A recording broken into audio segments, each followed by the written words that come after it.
¿Qué hacemos? Oiga, ¿no? Dice la palabra de Dios, y quiero resaltar algo interesante, lo que hacía la gente, unos hombres piadosos, es decir, unos hombres que tenían ya la fe arraigada, unos hombres y unas mujeres, porque cuando habla, la palabra de Dios nos habla de hombres, se refiere a toda la humanidad. Algunas personas ya estaban formados en la sana doctrina, ya estaban comenzando a amar la iglesia, estaban comenzando a caminar como la iglesia lo estaba comenzando a mandar. En pocas palabras, hombres y mujeres de fe sólida, de fe verdadera, de fe convencida, dice, sepultaron a Esteban, una de las obras de misericordia, ¿no? Sepultar a los muertos. Sepultaron al pobre Esteban e hicieron gran duelo por él. Hicieron un duelo por Esteban. Y aquí me quiero detener un poquito, ¿no? Porque hablar del duelo significa de qué hacemos nosotros por los fieles difuntos después de la muerte.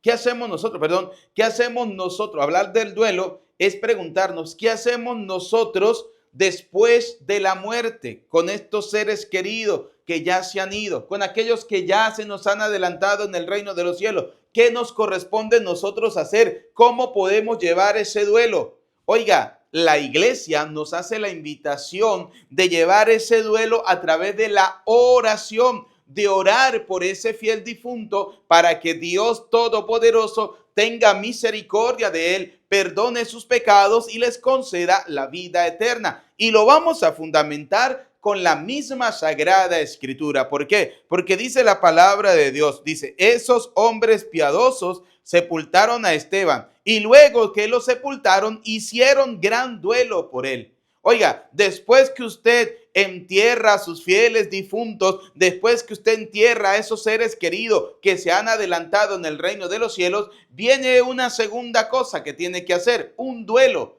Es decir, ¿qué va a hacer usted en favor de esa persona? ¿Qué va a hacer usted con esa tristeza? ¿Qué va a hacer usted con esa desesperación de que ya no puedes ver a ese ser querido? Oiga, ¿Cómo puede hacer algo usted por esa persona? Y la iglesia nos hace la invitación de orar por los fieles difuntos. Por eso siempre oramos por los fieles difuntos. Mandamos a hacer la Eucaristía, mandamos a hacer la oración. ¿Por qué? Porque no solamente lo pide la Santa Madre Iglesia, sino que está contenido en la Sagrada Escritura. Y vamos a verlo fácilmente. Vámonos a la carta...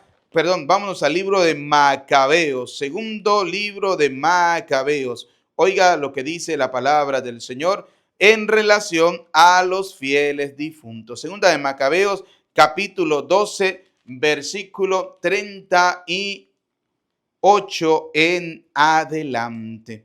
El duelo, ¿cómo podemos llevar un duelo cristianamente?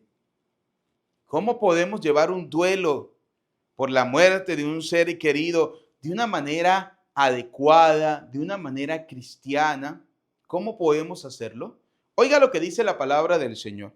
Dice, Judas condujo su ejército hasta la ciudad de Odolam. Cuando llegó el séptimo día de la semana, se purificaron según la costumbre y celebraron el sábado en ese lugar. Al día siguiente no se podía esperar más para levantar los cadáveres de los que habían caído en el combate. Oiga, ya la escritura hace referencia que habían personas que ya habían muerto, habían cadáveres.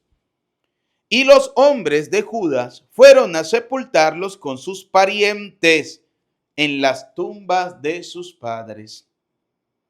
Y se encontraron con que bajo las túnicas de cada muerto había ídolitos de Camnia, lo que está prohibidos a los judíos por la ley. Todos pues comprendieron que este era el motivo por el que estos hombres habían sucumbido. Habían muerto porque eran idólatras. Y eran idólatras porque consideraban cualquier otra cosa de este mundo como si fuera su Dios. Ojo, no es la idolatría como quieren hacer ver el protestantismo de que los católicos son idólatras porque tienen una imagen. No. Esa no es la verdadera idolatría. La verdadera idolatría es cuando usted convierte a una persona o a un objeto como si fuera tu Dios.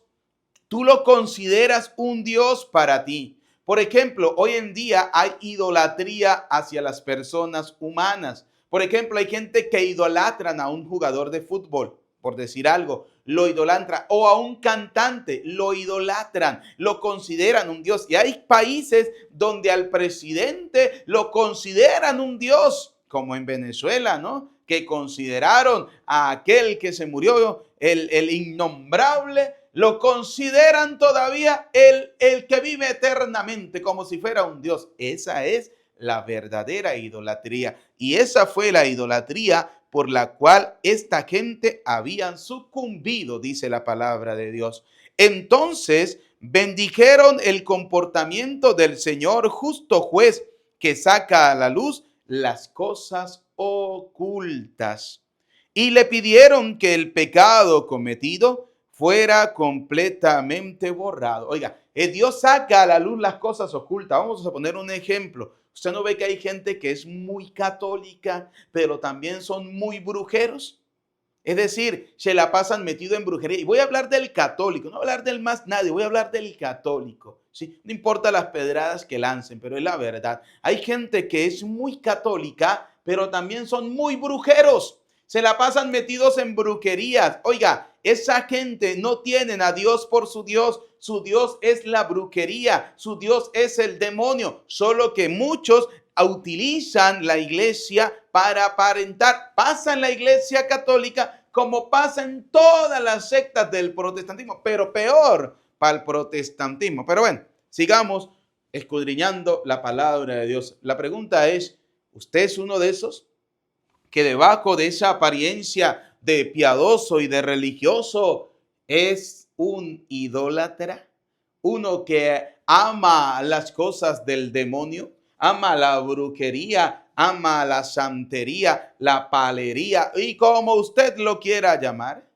Oiga, dice la palabra de Dios, ¿no? Escuchen lo que sigue diciendo la palabra del Señor. Entonces bendijeron el comportamiento del Señor, justo juez, que saca a la luz las cosas ocultas. Y le pidieron que el pecado cometido, oiga, le pidieron que el pecado cometido fuera completamente borrado. Oiga, le pidieron a Dios. Para esto comienza a darnos a entender de que eso que dice mucha gente de que no hay que orar por los muertos es un invento de los hombres, porque la escritura dice que los vivos le pidieron al Señor que el pecado cometido fuera completamente borrado. ¿Por qué? Porque pudiese ser que muchos de ellos estaban en el pecado de la idolatría por ignorancia, como pasa muchas veces en la vida. Hay mucha gente que comete el pecado de la idolatría por ignorancia, porque no conocen y no comprenden y no saben discernir qué realmente viene de Dios y qué no viene de Dios. Por ejemplo, usted no ve que cuando nace un niño, ¿qué hace la gente? No, que para curarlo del mal de ojo, para protegerlo del mal de ojo, le vamos a poner una contra, una cinta roja en una mano y una cinta negra en un pie, cruzado, para que el demonio no lo toque. Oiga, esas cosas no vienen de Dios, esas cosas vienen de la brujería. Porque ¿qué es lo que quiere Dios, por ejemplo, cuando nace un niño? Según el contexto de la palabra de Dios, bautizarlo, porque en el Antiguo Testamento a los 8 días, según el libro del Génesis, se circuncidaba, que era el bautismo de sangre del Antiguo Testamento, y todo el que era circuncidado pertenecía al pueblo de Dios. ¿Qué pasa con el Nuevo Testamento? El Señor cambia esa circuncisión por el bautismo. Es la nueva circuncisión, el bautismo de Cristo. Por tanto, el Señor hace el mandato: vayan por todo el mundo y bauticen en el nombre del Padre, del Hijo y del Espíritu Santo. Aquí se cumple lo que el Señor dice: no he venido a abolir la ley, sino a darle pleno cumplimiento. Y por tanto, bautizar a los niños a los 8 días de nacido es una bendición de Dios, es un mandato de Dios, es un mandato del Señor, porque Dios lo que hizo fue cambiar la forma del bautismo. En el Antiguo Testamento era la circuncisión, en el Nuevo Testamento es sumergirse en el Espíritu Santo. Pero en el tiempo no cambia.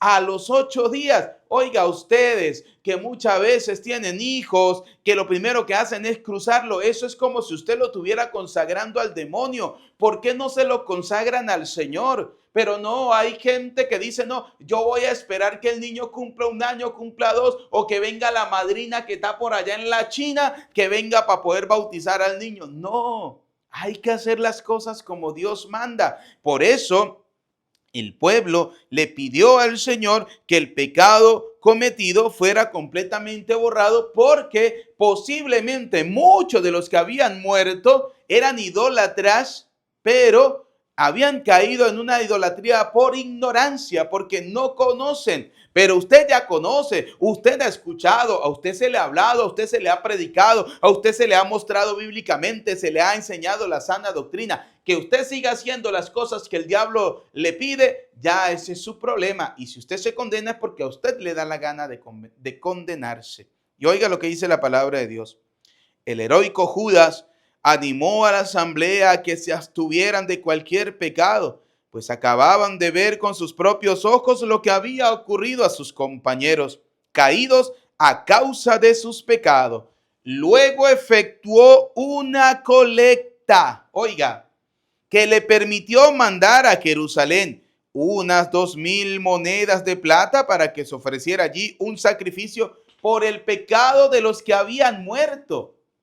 ¿Por qué lo mandó a Jerusalén? Porque en Jerusalén estaba el templo y era el único lugar donde se ofrecía el sacrificio por el perdón de los pecados. El noble Judas tenía eso clarísimo, se lo enseñó a sus soldados, por eso hizo la colecta y por eso lo envió, para que los sacerdotes en el templo, porque los únicos que podían ofrecer el sacrificio en el templo, duélale al que le duela, eran los sacerdotes, para que los sacerdotes en el templo ofrecieran el sacrificio por el perdón de los pecados de los fieles difuntos. En este caso, el sacrificio que se hace por el perdón de los pecados del pueblo y por el perdón de mis propios pecados es el sacrificio de la Eucaristía, donde recordamos la pasión, muerte y resurrección del Señor, el sacrificio que Cristo ha hecho por nosotros, y por eso también lo ofrecemos por el perdón de los pecados de los fieles difuntos. ¿Por qué? Porque el Señor puede tener misericordia al escuchar la oración, y ya lo vamos a ver bíblicamente. Escuche lo que dice, ¿no?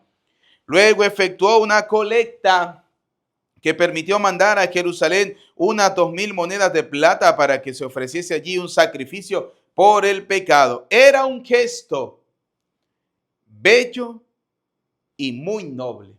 Oiga, orar por los difuntos, pedirle al Señor que tenga misericordia, mandar a ofrecer el sacrificio por los fieles difuntos, es un gesto bello y noble. Por eso, aunque el protestantismo le diga a usted 1,000 cosas, no deje usted de ofrecer la Eucaristía por el perdón de los pecados, primero por los suyos y luego por lo de sus fieles difuntos, para que el Señor tenga misericordia. Es un gesto bello y muy noble, motivado por un convencimiento, el de la resurrección, para que cuando venga el justo juez, para que cuando venga el Señor, pues nos dé a cada uno lo que corresponde. Porque si no hubiera creído que los que habían caído resucitarían, habría sido inútil y ridículo orar por los muertos. Oiga, ¿no? Qué interesante.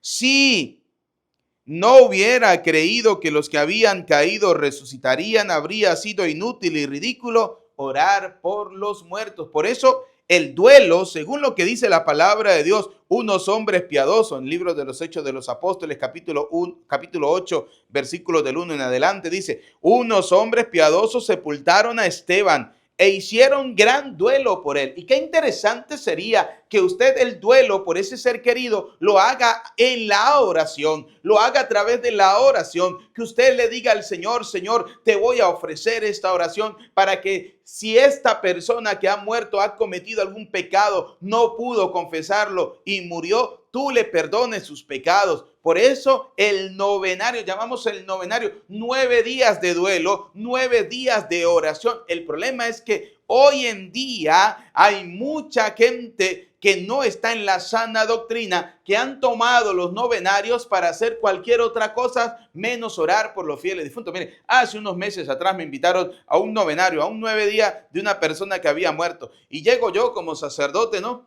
Llego allí donde se preparó para la Santa Misa y voy, estaba eso lleno, habían unas 100 personas, pónganle.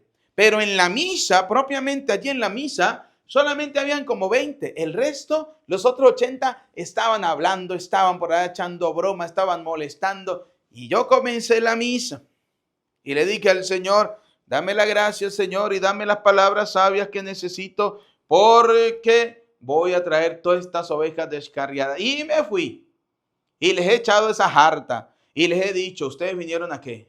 ¿A rezar por el muerto? ¿A orar por el difunto? ¿Qué hacen aquí hablando? ¿Están buscando que se les paralice la lengua, vagos y sinvergüenza? Eso les dije, y me hacen el favor y se van a la misa, los quiero en misa y vamos a orar por el difunto. Pídale a Dios que tenga misericordia de usted, vago, que el día que usted se muera va a querer gente que rece por usted, que le pida a Dios por usted. Bueno, eso, después que les eché esa enjabonada, se vinieron todos.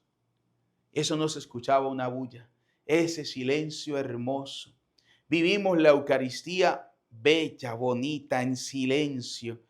Escuchamos la palabra de Dios, compartimos la Sagrada Escritura, oramos en ese duelo por ese fiel difunto, le pedimos al Señor que les perdonara sus pecados y que el día de la resurrección le conceda la vida eterna. Hay que formar a la gente y a veces formar a la gente significa que hay que hablarles duro. A veces formar a la gente significa que hay que tener autoridad, como la autoridad que tenía el Señor para expulsar los demonios. Y uno no puede dejar que la gente vengan a ustedes a molestarle la Eucaristía, como decimos en Venezuela, a sabotearle la misa. No, Señor, hay que tener la autoridad para expulsar esos demonios. Y ya la gente en mi parroquia me conoce también, que sabe que cuando yo voy a misa de fieles difuntos, antes de que yo llegue le dice la gente, le dicen los que están allí, y hagan silencio porque si no el Padre los va a hartar. Y mire, eso hacen silencio, participan de la misa, porque a veces hay que tener la autoridad de Dios para expulsar ciertos demonios. No crea usted que al demonio le gusta que usted ore por los difuntos, que usted guarde el duelo por los difuntos. Oiga, la gente piadosa dice, hicieron gran duelo por él. Y alguno podrá venir a decirme, padre, pero es que, o señor cura, es que ahí dice duelo, no dice oración por él. Oiga, si usted su duelo lo quiere pasar hartando miche, eso es problema suyo. Si usted su duelo lo quiere pasar viajando, eso es problema suyo. Pero todo buen católico, cuando muere un ser querido, ese duelo lo debe pasar en oración. Esos 9 días de oración pidiéndole al Señor que tenga misericordia de él que está vivo y del que ha muerto. Y oiga, dice la palabra de Dios, ¿no? Era un gesto, escuchen, segunda de Macabeos capítulo 12, versículo 43 en adelante. Era un gesto muy bello y muy noble, motivado por el convencimiento de la resurrección. Judas estaba convencido que después de esta vida, cuando llegue la muerte, viene la resurrección y que ojalá podamos llegar nosotros con el alma purificada a esa resurrección. Y como sabemos que somos pecadores, porque como dice 1 San Juan capítulo 1 versículo 8, el que diga que no tiene pecado es un mentiroso y la verdad no está en él. Como sabemos que somos pecadores y sabemos que muchos de nuestros seres queridos han muerto en pecado, apelamos a la misericordia del Señor para que borre sus pecados. Porque si no hubiéramos creído que los que habían caído resucitarían, habría sido inútil y ridículo orar por los muertos. Oiga, Aquellos que dicen que es inútil y que es ridículo orar por los muertos, no creen en la resurrección. No creen en la resurrección. Pero él presumía que una hermosa recompensa espera a los creyentes que se acuestan en la muerte. De ahí que su inquietud, oiga, de ahí que lo que hizo este noble Judas fuera una inquietud santa. Oiga, primera cosa, no solamente es bella, no solamente es noble, sino que es santa.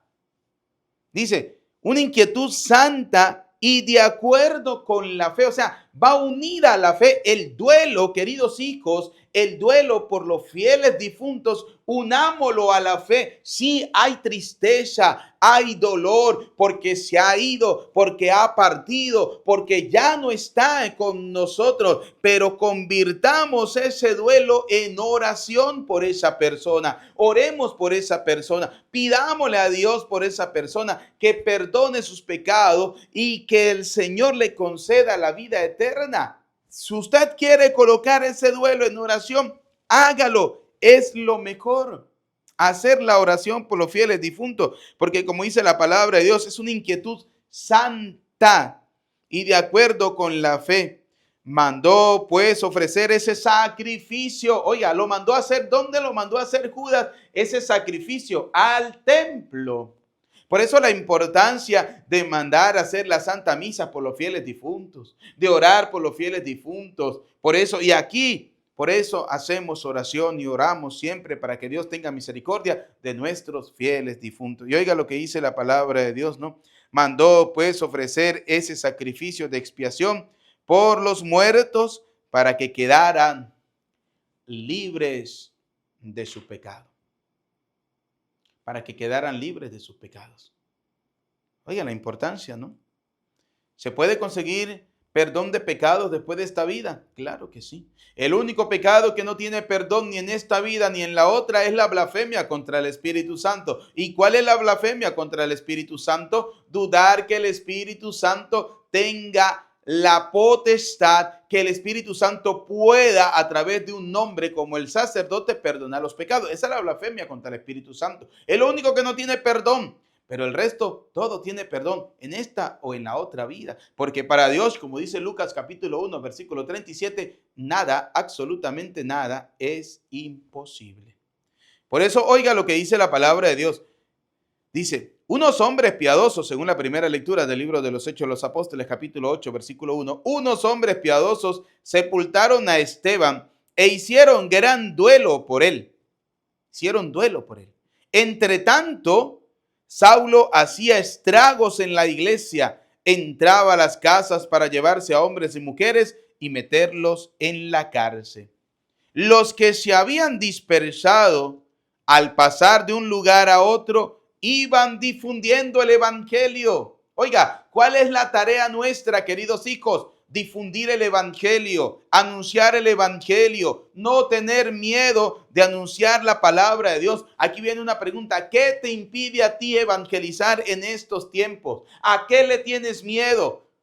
Hay gente que no evangeliza porque tiene miedo, porque tienen temores, porque qué va a decir la gente, porque qué van a decir los demás. ¿A usted qué le importa lo que diga la gente o lo que piensen los demás? Usted preocúpese por cumplir la voluntad de Dios. Usted preocúpese por anunciar la palabra de Dios. Usted preocúpese por llevar el anuncio del reino de Dios en primer lugar a tu casa, a tu hogar, a tu familia, que tu esposa, que tu esposo, que tus hijos sean esas personas enamoradas gracias a ti de la palabra de Dios, porque tú le evangelizaste, porque tú no tuviste miedo de evangelizar. Pero hoy en día muchos padres y madres de familia tienen miedo de evangelizar a sus hijos, porque hoy en día los padres están dejando la formación de sus hijos a un teléfono, a un celular, a una pantalla, y por eso es que muchos jóvenes de hoy en día crecen atolondradamente sin tener temor de Dios, haciendo lo que el demonio quiere, porque no se les ha formado, porque no se les ha evangelizado. Por eso usted,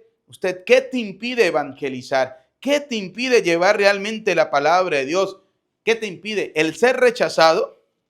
El ser rechazado. Fíjense lo que dice la primera carta de Tesalonicenses, primera de Tesalonicenses, capítulo 4, versículo 8. Para aquellos que no evangeliza por temor a ser rechazados. Escucha lo que dice 1 Tesalonicenses capítulo 4, versículo 8. Dice, por eso el que no haga caso de estas advertencias desobedece no a un hombre, sino al mismo Dios. No se preocupe, que cuando lo rechazan a usted que está evangelizando, no lo están rechazando a usted, están rechazando a Dios, porque Dios te está utilizando a ti, así como el demonio utiliza a muchas personas para sembrar el mal, para sembrar el odio, para sembrar el chisme, para sembrar la murmuración, para sembrar la criticadera. Dios te está utilizando a ti también para sembrar el evangelio, para llevar el anuncio de la palabra de Dios. Y si uno de tus temores es que vas a ser rechazado, no te preocupes, dice la palabra de Dios, no están rechazando a un hombre, sino al mismo Dios que les da a ustedes su Espíritu Santo. No se preocupen. ¿Ustedes creen que a mí me preocupa si la gente me rechaza a mí? No,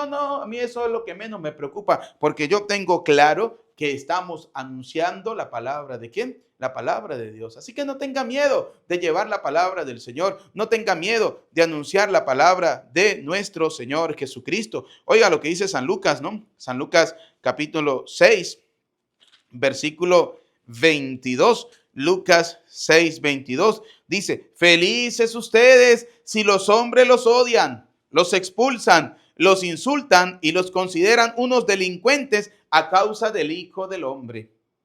Alégrense en ese momento y llénense de gozo, porque porque les espera una recompensa grande en el cielo. Así que no se preocupe. Oiga, vuelvo a repetirle, Lucas capítulo 6, versículo 22. Si uno de tus temores, como dice la palabra de Dios, la gente se pasaba de un lugar a otro e iban difundiendo el evangelio. Si uno de tus temores para predicar el evangelio es que la gente te va a rechazar, oiga lo que dice Lucas 6, 22. Felices ustedes si los hombres de este tiempo los odian, los expulsan, los insultan y los consideran unos delincuentes. ¿Usted creen que no hay gente que nos odian? Claro que sí. Gente que nos insultan de sobra. Gente que considera que somos unos delincuentes. Muchísimos. Y oiga, a causa del Hijo del Hombre, a causa del Hijo de Dios, alégrense en ese momento, llénense de gozo, porque les espera una recompensa grande en el cielo. Recuerden que de esa manera trataron también a los profetas en tiempos de sus padres. Así han tratado a todos los que han servido al Señor. Y usted tiene que tener claro que si usted va a servir a Dios, llévese una pastilla que se llama aguante. Una pastillita de aguante, sí, señores. ¿Por qué? Porque si ustedes supieran todas las cosas que dicen contra uno, todas las injurias, todos los inventos, todos los chismes, pero no hay que prestarle atención a todo eso, porque servimos ¿a quién? Servimos a Dios. Segundo, si a ti lo que te impide predicar el evangelio es dudar de ese poder, oiga lo que dice la palabra de Dios en Romanos capítulo 1, versículo 16. Escuche lo que dice la palabra de Dios. Dice, como ven, no me avergüenzo del evangelio, es una fuerza de Dios. No duden del poder de Dios en la predicación, en el evangelio. Oiga, como ven, no me avergüenzo del evangelio. Yo tampoco me avergüenzo del evangelio. Yo no me avergüenzo de decir católico. Hay gente que sí. Hay gente que se avergüenza de decir que son católicos, que aman a la Virgen María, que rezan el Santo Rosario, que se confiesan constantemente, que van a la Eucaristía. Hay gente que se avergüenza de eso. Yo no. ¿Usted se avergüenza de ser católico? ¿Se avergüenza de servir al Señor? Como ven, no me avergüenzo del evangelio. Es una fuerza de Dios y salvación para todos los que creen. ¿Y usted cree? Yo también. Si usted cree, se salvará y yo también me voy a salvar. Y tercero, no dudemos de la presencia real de Dios. No dudemos del poder de Dios. No tengamos miedo de ser rechazados. No dudemos del poder de Dios y tampoco dudemos de la presencia real del Señor. Porque oiga lo que dice Jesús en el Evangelio de San Lucas, capítulo 22, versículo 19. Después tomó pan y dando gracias lo partió y se lo dio diciendo, esto es mi cuerpo que es entregado por ustedes.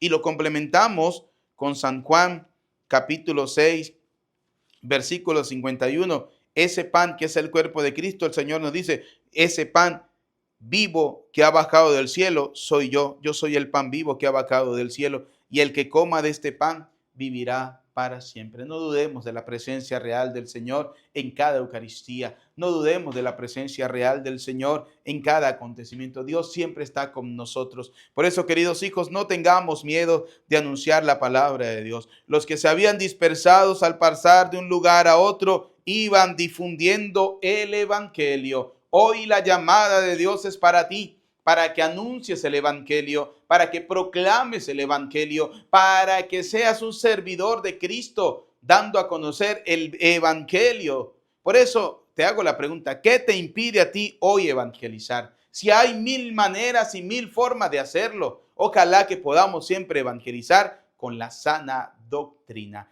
A Cristo sea la gloria por los siglos de los siglos. Amén.